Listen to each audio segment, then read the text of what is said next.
O Sindicato dos Jornalistas do Paraná se manifestou mais uma vez sobre os casos de perseguição a profissionais de imprensa que estão ocorrendo aqui em Paranaguá.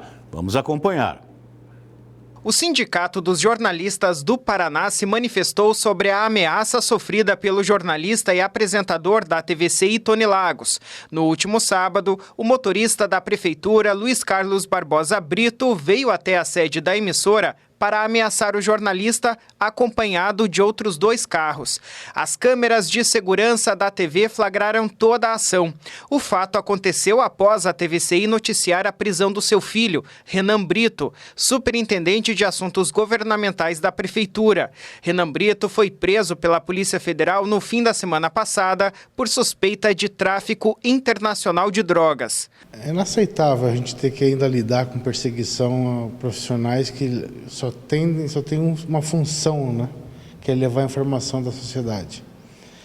Ainda mais quando a gente envolve um órgão público que precisa de uma televisão, precisa do jornal, precisa da rádio para informar a sociedade, para levar a informação, agir de uma maneira como cercear a atividade dos jornalistas de uma empresa.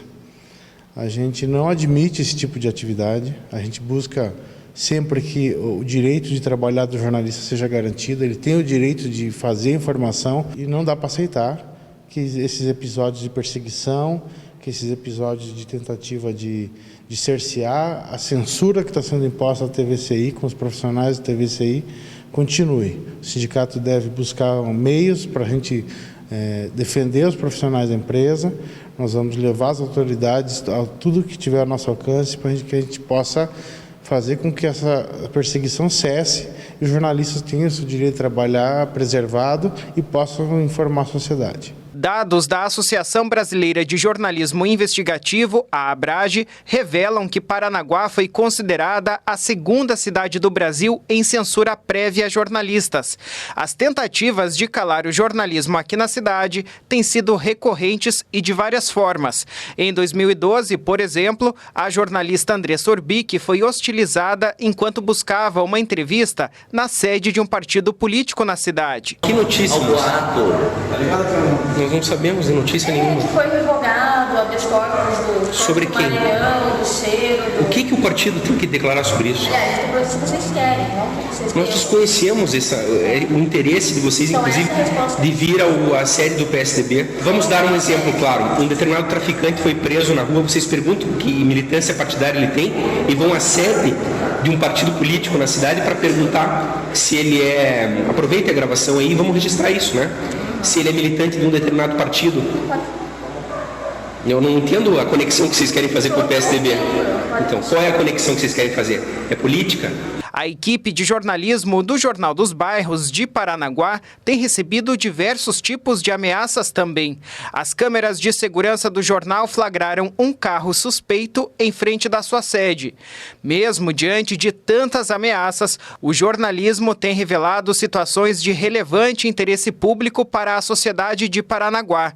Situação parecida foi vivida pela jornalista Kátia Brembati, vencedora do Prêmio ESSO de Jornalismo pela série Diários Secretos, produzida pela RPC TV e o jornal Gazeta do Povo. Ela e os outros profissionais que atuavam no caso receberam ameaças. A gente recebeu um monte de mensagens indiretas e depois mensagens diretas. Então, a gente recebia recadinhos do tipo, isso não vai ficar assim, a gente vai se vingar. Não era só uma reportagem, mas era uma reportagem com consequências, com prisões e tal.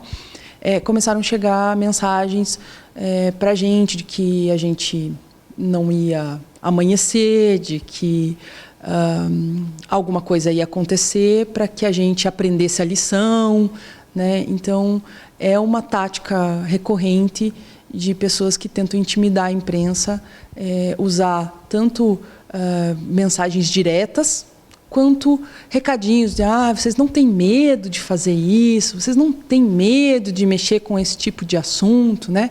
Que é uma forma de intimidação do jornalista. O jornalista e historiador Emerson Castro, que é de Paranaguá, compara esse tipo de agressão ao período da ditadura militar. De fato, o Brasil é conhecido mesmo como um dos países que tem um volume muito grande de perseguição a jornalistas, né? Mas assim, se a gente olhar para o período do governo militar, que a gente teve censura, teve em vários momentos perseguição a jornalistas presos e mortos em vários momentos, a gente tem aí uma questão, eu diria que assim, é um traço de cultura, né? O Brasil é um país extremamente autoritário, sempre foi, né, bastante autoritário, e mesmo depois da ditadura, a gente não perdeu esse traço. Esse traço de cultura, ele aparece frequentemente, né, volta e meia, ele ressurge, né, e eu diria muito fortemente na perseguição aos jornalistas que fazem um trabalho, né, de mostrar ao público, né, situações que fogem, digamos, daquilo que seria o interesse público. No mês de abril, o ranking mundial sobre a liberdade de imprensa mostrou o Brasil em uma colocação preocupante. Em uma lista com 180 países avaliados, o Brasil ocupa a posição número 103. Eu acredito que o jornalista e os veículos de comunicação, eles não podem se intimidar. O sujeito que tenta te intimidar, ele conta com o teu medo, né? Ele pensa que se ele fizer algum tipo de ameaça, você vai parar. E isso não pode frear o jornalista. O jornalista ele tem que levar em consideração o que é importante para a sociedade, qual informação ele precisa levar para as pessoas. Essas atitudes intimidadoras não podem frear o bom jornalismo. E não frearão o jornalismo aqui da TVCI, com certeza absoluta. A gente está acostumado já, infelizmente, com esse clima aqui na cidade de ameaças muito fortes, inclusive de morte, mas a verdade sempre vai prevalecer e vai para o ar, você tenha certeza disso.